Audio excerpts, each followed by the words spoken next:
अभी मैं ऑफिस से निकला ही था कि देखा बाहर बहुत तेज बारिश हो रही थी। मेरा ड्राइवर राघव काफी तेज गाड़ी चला रहा था। रास्ता पूरा सुनसान था और कुछ भी साफ साफ नजर नहीं आ रहा था।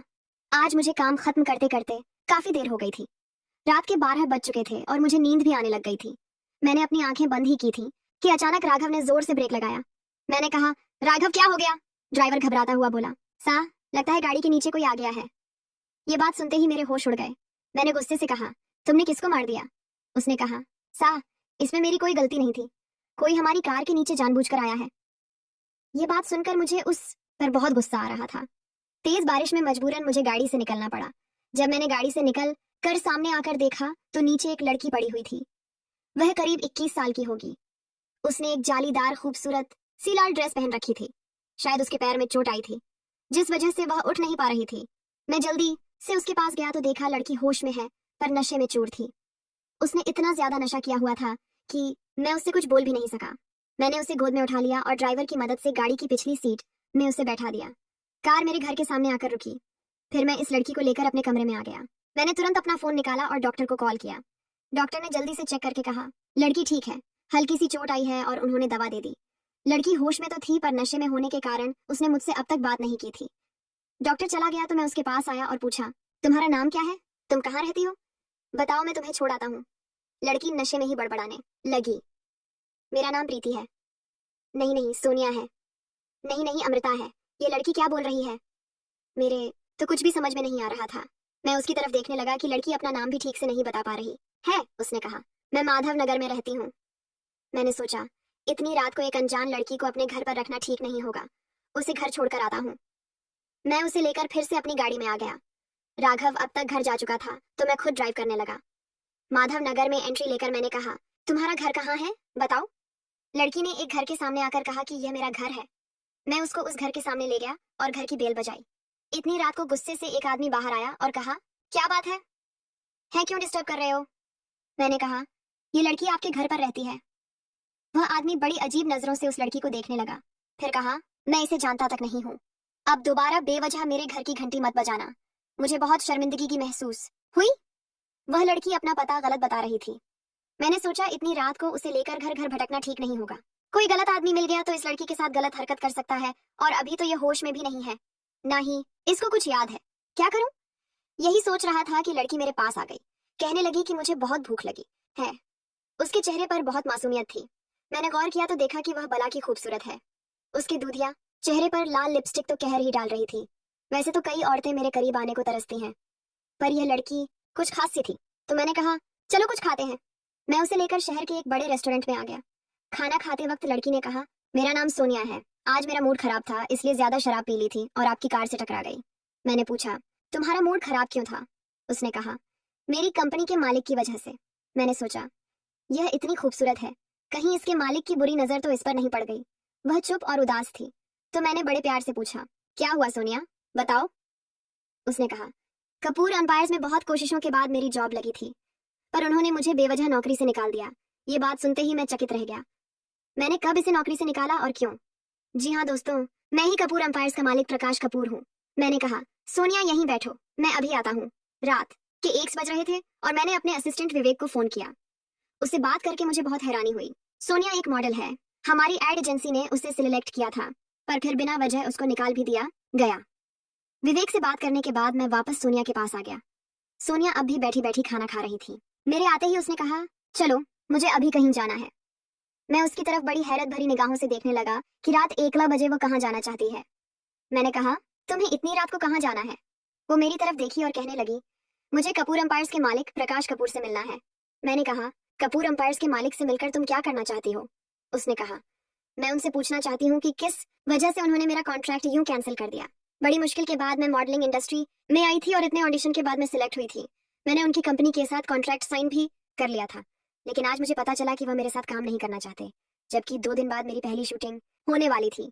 मेरी जगह पर उन्होंने किसी रीना नाम की लड़की को सिलेक्ट कर लिया, जो शायद प्रकाश कपूर की गर्लफ्रेंड है।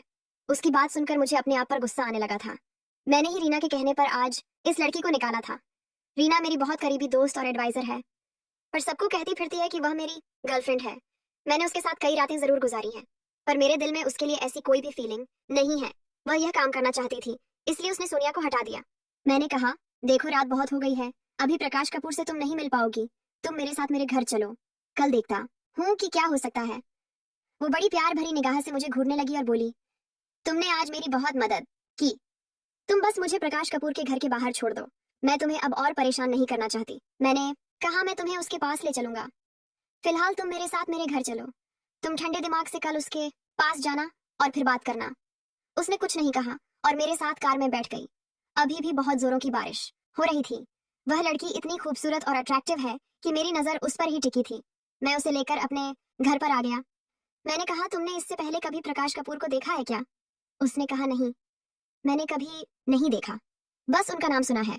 मैं उनके भाई अमित से मिल चुकी हूँ, उन्होंने खुद ही मुझे सेलेक्ट किया था, लेकिन वह शायद अभी शहर से बाहर गए हुए हैं। इस बात का फायदा उठाकर प्रकाश ने मुझे नौकरी से निकाल दिया। उस लड़की को देखकर मेरे दिल का शैतान जाग रहा था। आज बारिश की इस ठंडी रात में मैं इस नीली आंखों वाली को पाना चाहता था। उसकी खूबसूरती मुझे उसके करीब खींच रही थी। इससे पहले भी कई लड़कियों के साथ मैं रातें गुजार चुका हूँ, पर इस लड़की में कुछ तो अलग बात थी। लेकिन उसके चेहरे की मासूमियत को मैं जबरदस्ती कुचलना नहीं चाहता था। मैं चाहता था कि वह खुद ही मेरी बाहों में आ जाए और मुझसे मोहब्बत करे। लड़की नशे से कुछ हद तक बाहर आ गई थी, लेकिन शायद उसे नींद आने लगी थी। मैं उसे अपने कमरे में लेकर आ गया और उसे अपनी शर्ट दे दी और कहा, इसे पहन लो। उसकी जालीदार लाल ड्रेस भीग चुकी थी। काफी देर से वह गीले कपड़ों में ही थी। उसने मेरी तरफ देखा, फिर वॉशरूम में जाकर कपड़े चेंज कर लिए। अब वह मेरे सामने आकर खड़ी हुई तो वह बस एक शर्ट में थी। मैं उसे सर से पांव तक देख रहा था। लड़की लंबी चौड़ी एकदम मॉडल जैसी फिगर थी। न जाने क्यों मैंने इस लड़की को काम से निकाल दिया था। ये लड़की तो कयामत ला सकती है। उसने मेरे पास आकर कहा, मुझे बहुत तेज नींद आ रही है, मैं उसको पाना चाहता था, इसलिए मैंने कहा, तुम यहीं पर सो जाओ। उसने कहा, फिर तुम कहाँ सोओगे? मैंने कहा, मैं बेड की दूसरी तरफ सोऊंगा। वो बड़ी अजीब निगाह से मुझे देखने लगी और मन ही मन कुछ सोचने लगी थी। मैंने कहा, घबराओ मत, मैं उधर सो जाऊंगा। वो कुछ सोचकर चादर ओढ़कर बेड पर ही लेट गई। मेरी नजर उसकी ओर से हट ही नहीं रही थी। मैंने उसके पास आकर कहा, सोनिया, तुम बहुत खूबसूरत हो। उसने कहा, खूबसूरती से कुछ नहीं होता, मैं सक्सेसफुल नहीं हूँ। ना जाने क्या क्या सपने देखकर इस शहर में आई थी और आज देखो मेरे पास कुछ भी नहीं है। मैंने कहा, मैं एक बहुत लकी इंसान हूँ। तुम चाहती हो तुम कुछ बन जाओ, कामयाब हो जाओ, तो मेरे पास इसके लिए एक अच्छा तरीका है। वह बहुत मासूमियत से मुझे देखने लगी और बोली, क्या करना होगा मुझे? मैंने कहा, मैं बहुत लकी इंसान हूँ, अगर तुम मुझे किस करो तो हो सकता है कि तुम्हारी किस्मत खुल जाए। वह मेरी तरफ टकटकी लगाकर देखने लगी, मानो उसे यकीन नहीं हो रहा था। वो बोली, ऐसा कैसे हो सकता है? मैंने तो कभी ऐसा नहीं सुना। मैंने कहा, यकीन नहीं आता तो आजमा कर देख लो। वह मेरी तरफ देखने लगी। वो उस समय इतनी सुंदर लग रही थी कि मैं कुछ न सोचते हुए उस पर झपट पड़ा। लड़की घबरा गई और बोली, बस अब प्लीज यहीं रुक जाओ। मैं उसकी ओर देखने लगा कि उसकी आंखें बंद हो गई थी और वह गहरी नींद में चली गई। मेरे सामने एक अप्सरा सी खूबसूरत लड़की लेटी हुई थी और वह बहुत गहरी नींद में सो रही थी। मेरी प्यास अधूरी ही रह गई थी, लेकिन मैंने सोचा कि मैं जब तक इसे पा नहीं लेता मेरी कलेजे को ठंडक नहीं पहुंचेगी, और यही सोचकर मैं उसके जिस्म से कपड़े खोल खोल कर अलग करने लगा। लेकिन तभी मेरी नजर उसके सीने पर पड़ी तो मेरे पैरों तले जमीन निकल गई। मैं बिल्कुल पसीने पसीने हो गया और मेरे आंखों से आंसू आ गए। मैं हर हाल में इस लड़की को पाना चाहता था, लेकिन एक पल में ही वह लड़की मुझे अपने आप से दूर जाती नजर आई। मजबूरन मैंने उसे उसी हाल में छोड़ दिया। फिर क्या था, मुझे भी नींद आ गई और मैं भी सो गया। सुबह 5-6 बजे जब मेरी नींद खुली तो मेरी नजर फिर से सोनिया पर चली गई। उसके चेहरे की मासूमियत मेरे दिल को छू रही थी और अचानक ही उसकी भी नींद खुल गई। नींद खुलते ही एक पल के लिए वह घबरा गई। उसने मुझे देखा, फिर अपने जिस्म को देखा। उसके जिस्म में कपड़े नहीं थे। वह जल्दी से उठी और मेरी दी हुई शर्ट पहन ली। उसके बाद जल्दी से उठकर वह बाथरूम चली गई और अपने जालीदार कपड़े पहनकर फिर से वापस आ गई। बाहर आकर वह मेरी ओर बड़े गुस्से से देखने लगी और बोली, सच सच बताओ, तुमने मेरे साथ रात में क्या किया? मैं उठकर बैठा। मैंने उससे कहा, मैंने तुम्हारे साथ कुछ नहीं किया। उसने कहा, फिर मैं ऐसे हाल में कैसे आई? मैंने तुम्हें अच्छी तरीके से पहचान लिया है, ऐसी हरकत तुम ही कर सकते हो। मिस्टर प्रकाश कपूर, उसका नशा उतर चुका था, शायद इसलिए उसने मुझे पहचान लिया था। एक पल के लिए तो मेरी बोलती बंद हो गई और मैं चुपचाप उसकी ओर देखने लगा। वह लड़की अपना पर्स लेकर जाने लगी थी कि मैंने उसका हाथ पकड़ लिया और कहाँ जा रही हो, रुक जाओ। उसने मेरा हाथ झटक दिया और कहा, मैं तुमसे नफरत करती हूँ, मेरे दिल में कोई और है। मैंने कल रात उसके सीने पर एक लॉकेट देखा था जिसमें उसकी और मेरे भाई अमित की तस्वीर थी। मेरा भाई पिछले 1 महीने से काफी खुश नजर आ रहा था। अभी शहर जाने से पहले उसने मुझसे कहा था कि भैया, मैं काम से वापस आकर तुम्हें एक बहुत बड़ी खुशखबरी दूंगा। मैंने कहा, कोई लड़की का चक्कर है क्या? तो वह शर्माने लगा और बोला, भैया, मैं उससे आपको जरूर जरूर मिलवाऊंगा। हमारे आसपास हजारों लड़कियां मंडराती रहती हैं, पर अब तक मैं अपने लिए कोई खास नहीं चुन पाया। मेरे छोटे भाई अमित को उसकी पसंद की लड़की भी मिल गई है। लगता है वह यहाँ सीरियस है। लेकिन कल रात को जो कुछ भी हुआ, जिस तरह से सोनिया मेरी कार के सामने आकर टकराई, ये कोई इत्तेफाक तो नहीं हो सकता। शायद किस्मत हम दोनों को मिलाना चाहती है। मेरा दिल सोनिया पर आ गया था और मैं उसे किसी भी हाल में अमित का नहीं होने दे सकता था, भले ही वह मेरा भाई है। सोनिया मेरी जिंदगी है, सोनिया सिर्फ मेरी है। मैंने कहा, सोनिया, मैं तुम्हें पसंद करने लगा हूँ। तुम्हें वापस से कॉन्ट्रैक्ट मिल जाएगा। तुम्हारे करियर को मैं 4 चांद लगा दूंगा। बस तुम मेरी हो जाओ। उसने कहा, मुझे तुम्हारी दया नहीं चाहिए। मैंने अपने बलबूते पर ही ये कॉन्ट्रैक्ट हासिल किया था और मैं तुम्हें बहुत अच्छे से जानती हूँ। तुम्हें बस लड़कियों का इस्तेमाल करना आता है। और इतना कहकर वह जाने लगी। मैंने उसका हाथ पकड़ लिया। वह अपने आप को छुड़ाने लगी। मैंने कहा, सोनिया, मेरा यकीन करो, मैं तुमसे प्यार करने लगा हूँ। कल जो कुछ भी हुआ वह इत्तेफाक नहीं हो सकता। तुम्हारे साथ कल वक्त बिताकर मुझे एहसास हो चुका है कि मैं तुमसे बहुत प्यार करता हूँ। तुम मुझसे शादी कर लो, मैं तुम्हें जिंदगी की सारी खुशियां दूंगा। वह मेरी तरफ ऐसे टकटकी लगाकर देख रही थी जैसे उसे कुछ भी समझ नहीं आ रहा था। मैंने कहा, प्लीज सोनिया।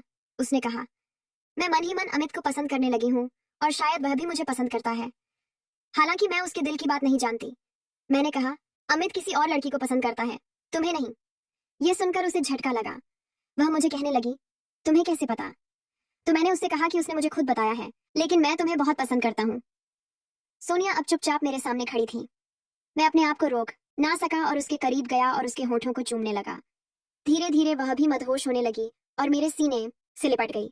उसने कहा, तो तुम मुझे धोखा तो नहीं दोगे ना? मैंने कहा, नहीं, कभी नहीं। और अब मैं तुम्हें शादी के बाद ही हाथ लगाऊंगा, ये मेरा वादा है। मैंने अपने असिस्टेंट को फोन किया और आज के आज उससे शादी कर ली, क्योंकि मैं उसे खोना नहीं चाहता था। मेरा भाई जब काम से वापस आया तो मैंने उसे सोनिया से मिलवाया। अमित का चेहरा बिल्कुल उतर गया था। उसे तो मानो यकीन ही नहीं हो रहा था कि जिस लड़की को वह चाहता है वह उसकी भाभी बन चुकी है। मैंने अमित से कहा कि मैं सोनिया से मन ही मन बहुत पहले से प्यार करने लगा था, लेकिन फिर मैंने उसका इम्तिहान लिया जिसमें वह पास हो गई, इसलिए मैंने उससे शादी कर ली। अमित ने कुछ नहीं कहा। उसने सोनिया को ही अपनी भाभी के रूप में स्वीकार कर लिया। उन दोनों को कभी यह पता नहीं चला कि उन दोनों के प्यार को मैंने ही अलग कर दिया था। न जाने सोनिया के अंदर ऐसी क्या खूबी थी कि मैं उसके पीछे यूं दीवाना हो गया था और इस दीवानेपन में उसे हासिल कर लिया। सोनिया एक अच्छी पत्नी साबित हुई और मेरी जिंदगी में खुशियां भर दी।